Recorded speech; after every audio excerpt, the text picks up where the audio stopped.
میری زبان اتنی کڑوی کیوں ہے؟ تمہارے ظلم کی وجہ سے، تمہارے دھوکے کی وجہ سے، تمہاری منافقت کی وجہ سے۔ جو لوگ آ جا کر گنگا جمنی گنگا جمنی گنگا جمنی کی بات کرتے، دیکھو قاسم کو جو مارا گیا، کیا وہ گنگا جمنی معاملہ تہذیب تھی؟ میں بھی چاہتا ہوں کہ ہندوستان میں گنگا جمنی تہذیب ہو، زندہ رہے، مگر یاد رکھو میری اس بات کو، یہ تہذیب نہیں رہی، یہ صرف کتابوں میں باقی ہے آج۔ اور جو ہمارے بزرگ جو دلی میں بیٹھ کر اس طرح کی بات کرتے، میں ان سے بھی کہنا چاہ رہا ہوں کہ آپ مجھ سے اختلاف کریے ضرور، مگر یہ موت قاسم کی آپ کو سوچنے پر مجبور کر دے گی۔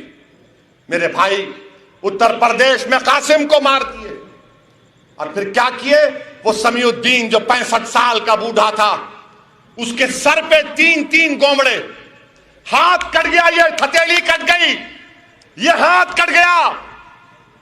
65 سال کا بوڑھا، وہ تمہارا باپ بھی ہو سکتا ہے۔ تم آج بھیڑ میں بیٹھ کر اپنے آنکھوں میں آنسو لانے کے لیے، میں تم سے نہیں کہہ رہا ہوں، میں تمہارے ضمیر کو جھنجھوڑ رہا ہوں کہ اٹھو، بیدار ہو۔ یہ سیکولرزم کی باتیں کرنے والے سب سے بڑے ڈاکو ہیں، سب سے بڑے منافق ہیں، جنہوں نے 70 سال سے مسلمانوں کا استحصال کیا، ہم کو ڈرا ڈرا کر رکھے۔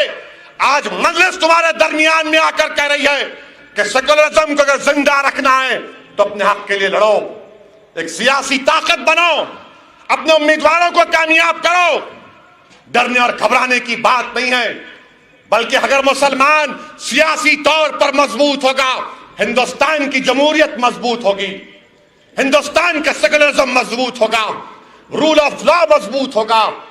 اس 65 سال کا بوڑھا پکار کر کہہ رہا ہے، نہیں معلوم، ہم نہیں کہا کہ مار، تیری ماں کی، تیری بہن کی، اس طرح کی گالی۔ اور کتنے لوگوں کو گرفتار کیے، کتنے لوگوں کو گرفتار کیے؟ صرف 2۔ کس کی رپورٹ پر؟ سمیع الدین کے بھائی کی رپورٹ پر۔ مرنے والا قاسم ہے، اور قاسم جو کپڑے پہنا ہوا تھا، آپ دیکھیے کتنی ظالم اس وہاں کی پولیس ہے آپور کی، ان ظالموں کو بچانے کے لیے کیا کیا؟ جو کپڑے قاسم پہنا ہوا تھا نکال کر اس کی قبر میں اس کے ساتھ دفنا دیا۔ کل جب کورٹ چلے گا، کیس چلے گا، تو یہ جو شیاطین کو پکڑا گیا، ان کا وکیل بولے گا کہ ٹھیک ہے، جو کپڑے قاسم پہنا تھا کہاں ہیں، پیش کرو۔ وہ بولیں گے نہیں ہے کپڑے، گئے، بری ہو گئے۔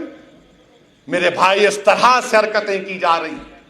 اسی طرح میں آپ سے کہہ رہا ہوں کہ قاسم کی موت ہو یا ہمارے توحید انصاری کی موت ہو، یا پھر جھارکھنڈ میں ہمارے 2 بھائیوں کی موت ہو، کہ مار مار کر جھارکھنڈ میں ہمارے ایک بھائی کو نڈھال ہو گئے مارنے والے، تو سائیکل، موٹر سائیکل پر بٹھا کر رسی سے باندھ کر۔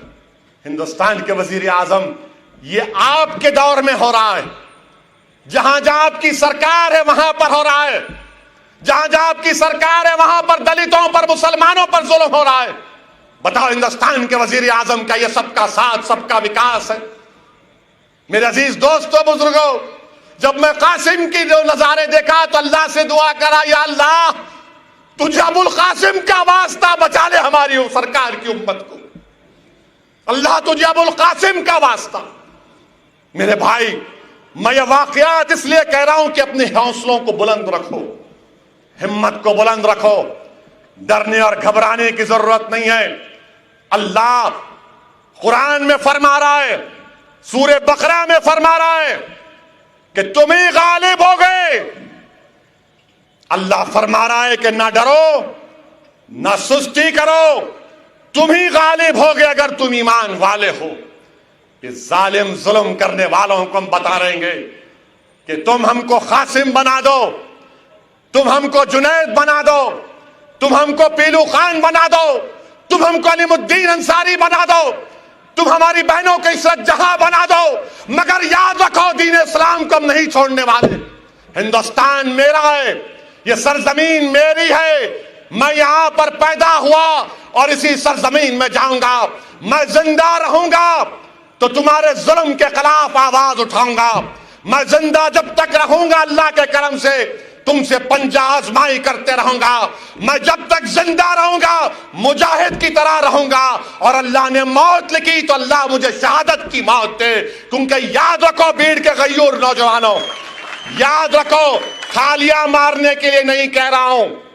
بہادری کا نام یہ ہے کہ تم ظالموں سے مت ڈرو, ہندوستان کے کانسٹیٹیوشن پر بھروسہ رکھو, اپنے حق کے لیے لڑو.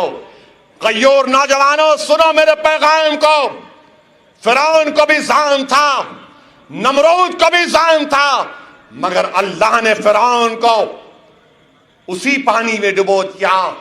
اقتدار کی کرسیوں پر بیٹھنے والا یہ فرعون اور نمرود کا جانشین ہے, یہ یزید کا چیلا ہے. انشاءاللہ تعالی اس کا خاتمہ ہوگا, دیکھنا تم, اس کا خاتمہ ہوگا, تم دیکھنا.